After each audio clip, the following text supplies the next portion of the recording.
pessoal, boa tarde. Queria agradecer a presença de todo mundo aqui, todo mundo muito querido. Essa proposta de apresentação, ela surgiu há algum tempo e eu fico muito feliz de estar podendo estar tendo essa conversa hoje. É uma coisa que tem me inquietado há bastante tempo e que recentemente eu cheguei em algumas conclusões e queria compartilhar nessa conversa. E eu acho que quem me conhece há mais tempo deve ter ficado um pouco chocado assim, com o título da palestra, talvez, porque eu estou aqui para falar disso, certo? Não estou aqui para falar de dinheiro, né? E aí todo mundo, como assim? Né? Que porra é essa? Léo, né, esse cara aí, né? Esquerdopata e tal, fica falando de igualdade, fica falando de vamos melhorar o mundo. Como é que o cara chega aqui, na cara mais lavada do mundo, para falar de dinheiro, na frente da gente, amigo desse cara? Espera aí, calma, que vai dar tudo certo. Tá tudo de boa. A grande história é o seguinte: a gente vive numa sociedade de consumo, né?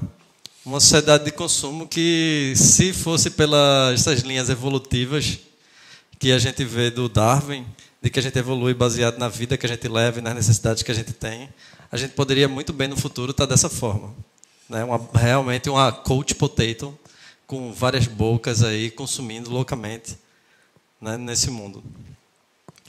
E aí, dentro desse contexto, nós temos esse livro, que também é um vídeo, que ele é bem interessante, é um documentário de 20 minutos, que ele traça o panorama da nossa sociedade e como ela funciona atualmente em termos de consumo, né? A gente tem uma série de indústrias que estão sempre consumindo, que estão sempre produzindo para que a gente consuma, criando necessidades para que a gente esteja consumindo sempre, porque, teoricamente, isso faz o mundo girar. Isso é a roda que move o mundo, né? Eu acho que a gente já escutou isso ao longo da nossa vida várias vezes. E, realmente, é verdade. A gente vê de muitas formas, quando a gente começa a analisar, a gente vê que é isso. Quando a gente tem agora uma situação econômica que está em retração, é por quê? Porque baixou o consumo, né? Então, se a gente não está consumindo, mas por que é que a gente precisa estar consumindo tanto? Faz sentido? Não faz sentido? O que é que isso gera no nosso planeta? O que é que isso gera nas nossas vidas, né? E aí ela faz uma reflexão bem interessante, a Annie Leonard. Ela tem uma série de vídeos também. É bem, bem interessante a forma como ela trata. E aí tem essa fala aqui. Nossa economia é extremamente produtiva, enorme, exige que a gente faça do consumo uma forma de vida, né? Que a gente converta na compra e no uso de bens. Isso daí se torna um ritual, se torna uma verdadeira religião, né? Mabuse, é Benjamin que fala, não é? Que o capitalismo ele é uma religião, pô. Ele exige que a gente tenha uma devoção. A gente seja devoto ao nosso trabalho, devoto ao salário que recebe, devoto às férias. Não é? Todo um modo baseado nessa devoção do consumo. E aí, dentro desse contexto aqui, todo mundo já conseguiu ler? Também, se não conseguiu ler, é um abraço. A gente, muitas vezes, eu me identifiquei muito com essa foto aqui. Não porque eu tenha tanta coisa assim, mas eu tenho. E realmente faz sentido, né? E quando a gente pega, começa a ter... Não sei se tem laser esse negócio. Tem laser? Tem laser, porra. A gente começa a ver justamente isso. Nós precisamos melhorar o consumo. A gente tem que vender mais. A gente tem que vender mais. Muitas vezes, quando a gente tem projetos, o que o cliente quer, ele pode dourar a pílula da forma que for, mas o que ele quer, muitas vezes, é vender mais, né? E aí a gente tem isso aqui, as pessoas extremamente saturadas e o mercado achando que tem que vender mais sempre. E a gente fica aqui. Nós temos esse papel fundamental trabalhando com inovação, né? Nós temos a oportunidade de mudar o mundo. A gente estava tendo uma conversa agora, bem antes de entrar aqui, que era justamente falando sobre o papel que nós temos na criação de coisas, na criação de ações, na criação de serviços que vão impactar no mundo. A gente não cria nada no vácuo. Nós não somos cientistas que estão dentro de um laboratório isolado, na Antártida, trabalhando com vírus que nunca vai sair dali, porque se saiu, a temperatura mata ele. A gente está trabalhando aqui dentro do mundo, né? A gente está trabalhando inserido na sociedade para a sociedade, né? Por mais que a gente esteja trabalhando para várias pessoas, dentro de coisas, a gente tem uma série de stakeholder. E o nosso stakeholder final são as pessoas, é gente, né? E aí a gente pega e tem essa obrigação, na verdade. A gente tem esse dever de estar agindo dessa forma. Nós somos os artífices que estão mudando o mundo. Nós estamos mudando a realidade com nossas produções, com a forma que nós estamos interagindo no mundo, né? Eu botei uma foto de um mago porque eu gosto muito de magia. E aí, quem não quer mudar o mundo, né? Alguém está achando que o mundo está massa nessa sala, que de boa, estou tranquilo, não tem nada para mudar. Se alguém tiver, por favor, uma vez alguém levantou a mão, hein? Tem pessoas que estão achando que o mundo está perfeito do jeito que está tranquilo, está suave, né? Mas eu acho que não. Eu acho que tem um monte de coisa para melhorar. Eu acho que algumas coisas caminharam já, mas eu acho que ainda tem um monte para a gente trabalhar aí. Eu acho que tem produção para morrer com 200 anos e ainda não ter chegado no nível que eu acharia interessante. Só que, muitas vezes, nós terminamos trabalhando com coisas e com projetos que nós não nos sentimos que estamos fazendo essa diferença, né? Às vezes acontece isso. A gente está num projeto que, às vezes, até inicialmente, pô, que massa, esse projeto novo, uma tecnologia nova, uma coisa interessante, um device novo, uma forma nova de interagir. E aí a gente esbarra, ficando, às vezes, depois de alguns meses, trabalhando e mais no mesmo, e você fica se roendo, às vezes, naquele sentimento ruim, de, poxa, mas eu trabalho com interação, eu queria trabalhar com coisas interessantes, e estou aqui fazendo mais do mesmo, por quê, né? E aí a gente termina achando que, pô, meu trabalho não importa, né? Essas demandas estão aquém do meu potencial, eu sou melhor do que isso, eu posso fazer mais, eu poderia estar entregando mais para esse cliente, eu poderia estar entregando mais para o mundo, eu poderia estar contribuindo de uma forma melhor, né? E tudo isso acontece por conta de um personagem nessa equação aí, esse cara aqui, né? O cliente, essa figura mítica, o cliente não quer, o cliente não deixa, por que não faz porque o cliente não deixa, o cliente não quer, né? Quantas vezes eu repeti isso? Inúmeras vezes, várias vezes. Mas esse cliente, olhe, é danado, viu? É culpa desse cliente que a gente não consegue trabalhar nessas coisas lindas e inovadoras que vão mudar o mundo. Por que esse desgraçado não quer deixar a gente mudar o mundo, né? E aí, será? Será que é isso? Será que é tão simples responder isso? É a culpa do cliente e acabou-se? Será mesmo que é isso? Eu acho que isso é uma pergunta que cabe a gente se fazer, né? Será que isso não é o que a gente se acostumou a pensar? A gente começou a botar a culpa em alguém, e esse cara é o cliente. E aí eu peguei e saí para a meditação. Né? Saí para a meditação, fiquei embaixo de uma cerejeira milenar, fiquei vendo assim, sentindo, deixando a mente branca, livre, até atingir o nirvana. E aí, pá! Iluminação, insight, epifânia. Na verdade, não foi assim. Na verdade, fica muito mais interessante se eu disser que estava meditando embaixo de uma árvore, mas não foi assim. Na verdade, eu fui para esse evento aqui. IHC em Rede, lá em Manaus. Foi um evento bem legal, que teve vários palestrantes. E aí, no meio desses palestrantes, teve esse cara aqui, Gustavo Oliveira, que ele é da TOTUS. TOTUS é uma empresa que é T-O-T-V, parece um Vzinho, S. Tem sempre nos carrinhos de aeroporto, né? Quem viaja, vai no aeroporto pegar alguém, deve ter visto já, eu já tinha visto várias vezes, e de repente eu, olha, esse cara é da TOTUS, agora tudo faz sentido. Massa. E aí eu conheci esse cara, que ele é o Senior UX de lá da TOTUS. E aí ele pegou e foi fazer um case. Nesse case ele falou a TOTUS é uma empresa, tá? A TOTUS não é um instituto de inovação, não está no modo de empresa mesmo, mindset, vamos vender coisa para ganhar mais dinheiro possível, só que eles trabalham com software. Isso, nesse caso aqui do case que ele apresentou, era software de ponto de venda. Aí ele pegou e me disse, e a gente fez uma pesquisa de UX massa, que durou um mês. Aí eu, é o quê? Não, vai. Não, fiquei assim, de cara, né? E aí eu comecei a me perguntar, pô, ele conseguiu fazer esse negócio, uma empresa de software, né? Com um cliente de varejo, pô. Era um negócio de varejo. Imagina, tipo, Walmart Pega, contrata a tua empresa, que tem esse interesse de vender o software para o Walmart o mais rápido possível, e tu pega e consegue dizer assim, calma, galera, a gente vai fazer uma pesquisa de UX aqui antes de vender esse software. Eu acho que a maioria das pessoas diz assim, não vai rolar. Rolou. Aí minha cara, por isso que era assim. Né? What the fuck? Como assim? Como assim? Não faz sentido. Né? Que nem Chewbacca. É um alien gigante num planeta pequeno. Não faz sentido. Não é isso? Como é que eles fizeram? Eles devem ter torturado alguém. Certamente foi tortura, né, para conseguir fazer um projeto desse. Não. Foi magia. Com certeza a resposta está na magia. Foi um feitiço que modificou a mente de alguém para conseguir topar esse negócio. E aí também não. É dinheiro. No final das contas, foi o dinheiro. Né? Foi o dinheiro como? Foi aí que eu me liguei. Foi aí que eu tive a epifânia, conversando com outra pessoa nesse diálogo, lá no IHC em Rede. Está relacionado com valor.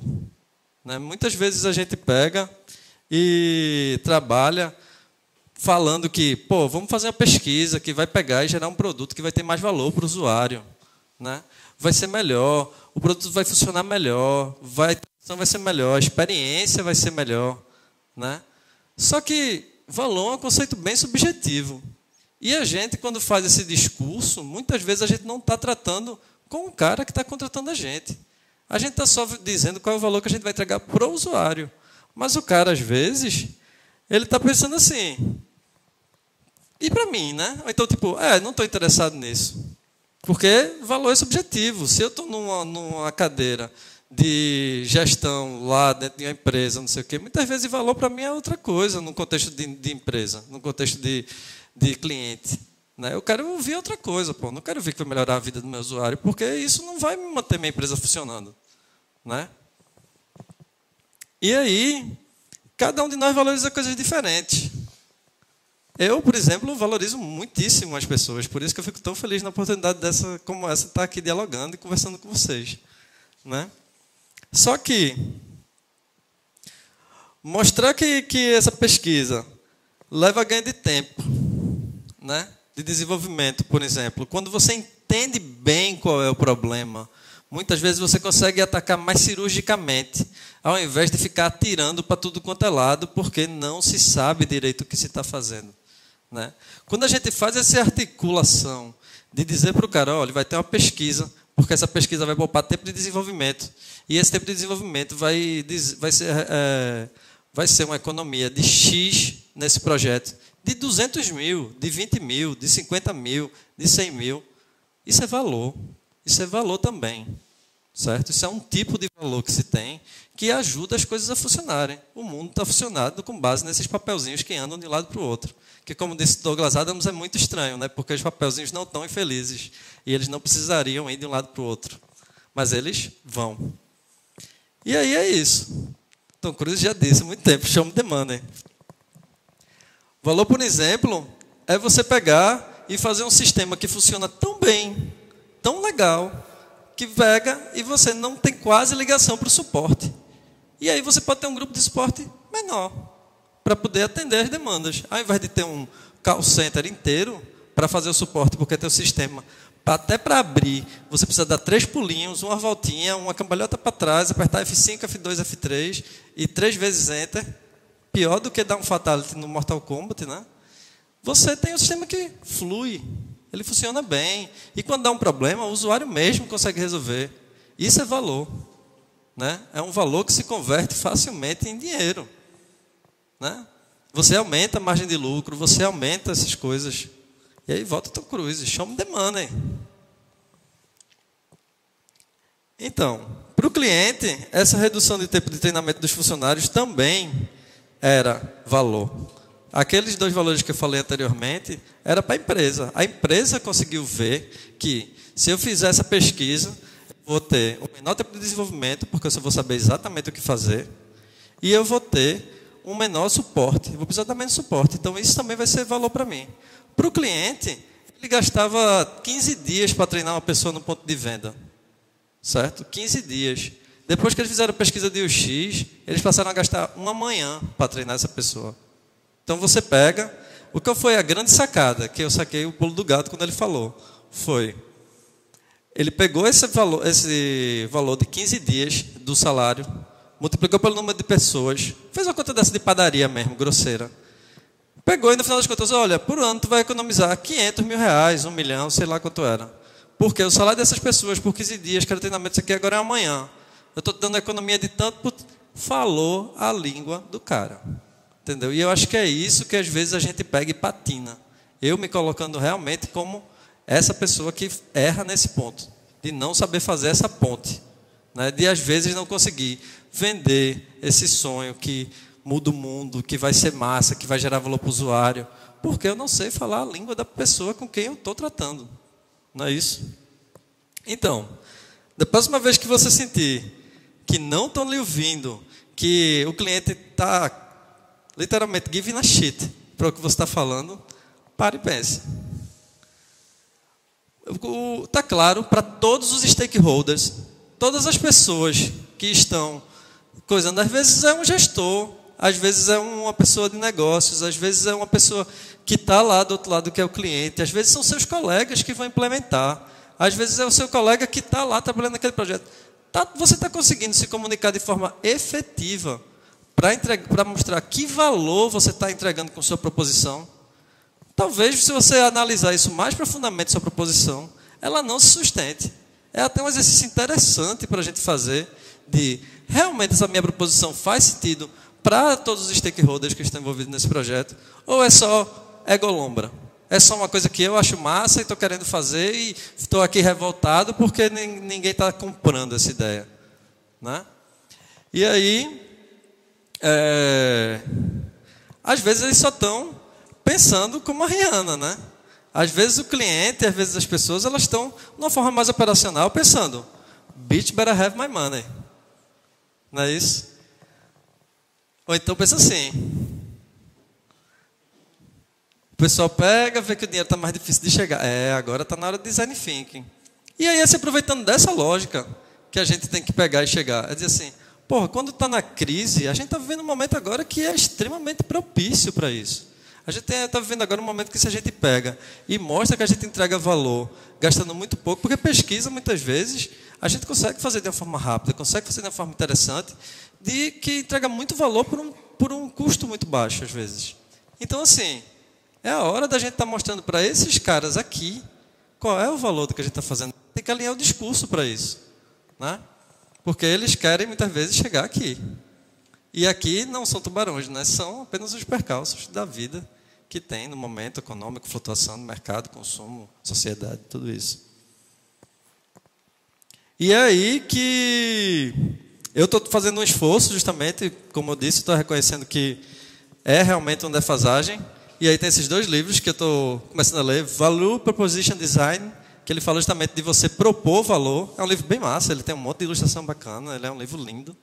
E esse aqui também, do Roger Martin, Design de Negócios, que ele fala justamente porque o Design Thinking, né? Porque, enfim, lá fora tudo Design Thinking, mas Design Thinking é pesquisa, basicamente. Ele pega e é o grande diferencial de negócios hoje em dia. Porque a gente tem uma indústria, uma sociedade de consumo, onde todo dia sai um novo produto. Mas quando sai um produto, um serviço, um negócio, que as pessoas realmente têm necessidade, que ele foi calcado em pesquisa, geralmente a gente vê vender. A gente vê dar valor para as pessoas. Ontem mesmo, um fragmento de valor que eu vi, que eu estava baixando um arquivo de um site que eu tinha criado uns cartazes online. Quando eu baixei o arquivo zip, ele me veio com uma dica de saúde. O nome do arquivo zip era um mini texto com uma dica de saúde. Era coma morangos, porque eles protegem suas células. Basicamente isso. Eu disse, que massa, ao invés de vir assim com 002375, ele veio uma dica de saúde. Me deu vontade automaticamente de usar esse site mais vezes. Uma pequena pílula de valor para o usuário, que com certeza se converteu em mais acessos para o dono do site, né? Que vai se converter em mais negócios, mais fundos, mais lucro, mais dinheiro, né? Só que se a gente pega e diz assim, vamos botar o nomezinho do arquivo com uma dica, o cara vai dizer assim, tá, isso vai me levar mais quantos dias? Mas uns 2 dias para a gente fazer isso. Tá, e aí? Vai ficar massa. Vai ser massa para o usuário. Tá, mas é aí que a gente falha muitas vezes assim, Tá, mas isso vai gerar mais acesso. O acesso vai melhorar o negócio, vai expandir. Aí o cara, aí ele faz a sinapse. Às vezes falta fechar essa cadeia. E aí é isso. Se a gente aprender a falar a língua do dinheiro, né, muitas vezes a língua dos negócios, a gente consegue fazer mais coisas que vão mudar o mundo. Né? Fica mais fácil. A gente chega mais fácil do outro lado. É isso que eu queria falar. E eu sou Leonardo, antropólogo, design de interação e mago. Obrigado.